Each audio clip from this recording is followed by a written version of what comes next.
Hey guys, so I'm sure by now you've all heard about the full set list reveal for the 2020 Megatins that will release in about a couple of weeks, and it's certainly a huge list of cards in here with lots of good reprints.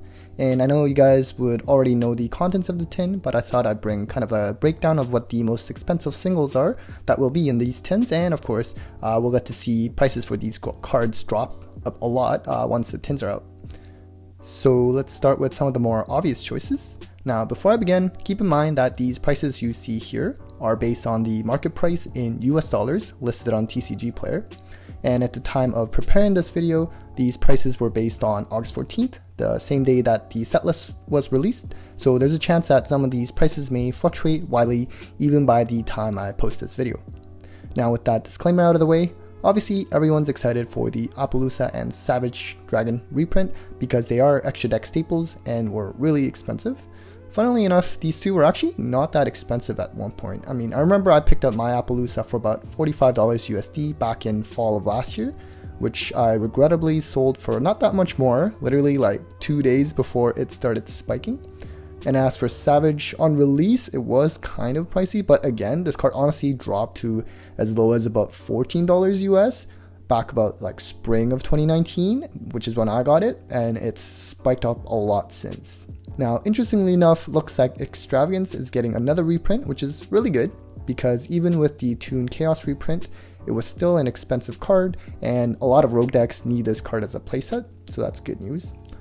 Then we also have IP, Avramax, and Seyfert, which, to be honest with you, have never really been cheap since release, and it's good to see these cards get reprinted, but I don't think that was a surprise.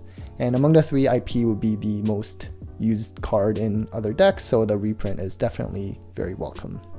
Now, some other cards to highlight include Infinitrek Anchor Drill.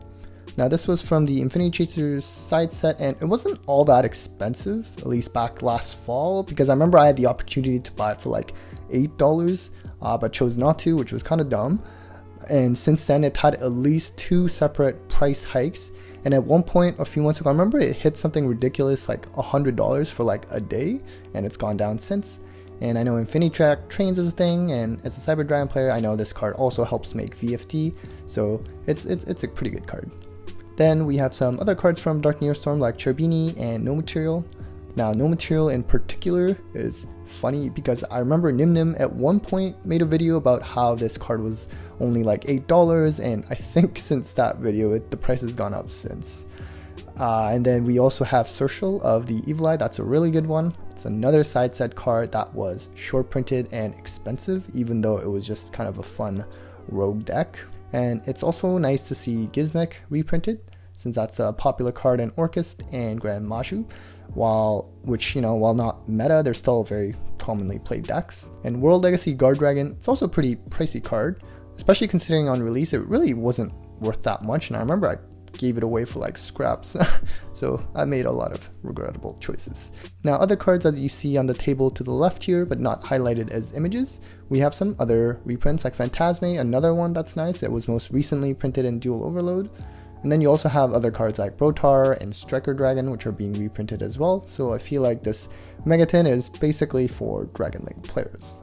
So that's it for the price breakdown, and I figured I could do a bit of a rarity upgrade speculation, since at least as of last year's tins, it seems like the rarities can change from the original set.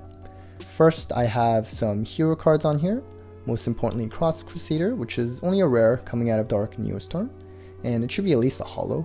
Now, Fusion Destiny, it's another one, although it's at least a super rare at this point, so an upgrade isn't necessary, but I guess anything higher wouldn't hurt. And then we have Guard Dragon cards, which all came as super rare in Savage Strike, and could certainly use a rarity upgrade to at least an Ultra, and also RIP Agapane, or Argapane as Sam would call it.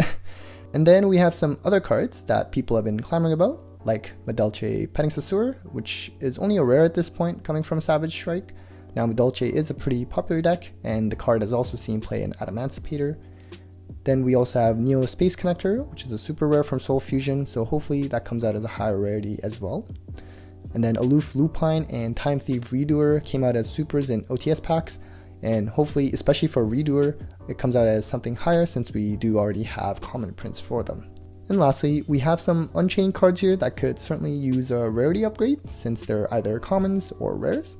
Technically, Arua came as a Starlight rare, but assuming that most Unchained players don't want to fork money for that, let's give them some rarity bumps. I see this deck being played a lot online actually, and it seems like a fun deck, so Unchained players, let me know if I missed anything here. Anyways guys, that's it for my very quick breakdown of the 2020 Megatins. Hope you guys enjoyed the video, and if you did, consider subscribing. Now also, totally let me know if I missed any high price cards or any other rarity upgrades that should have been on this list, and I look forward to seeing your comments. Take care guys.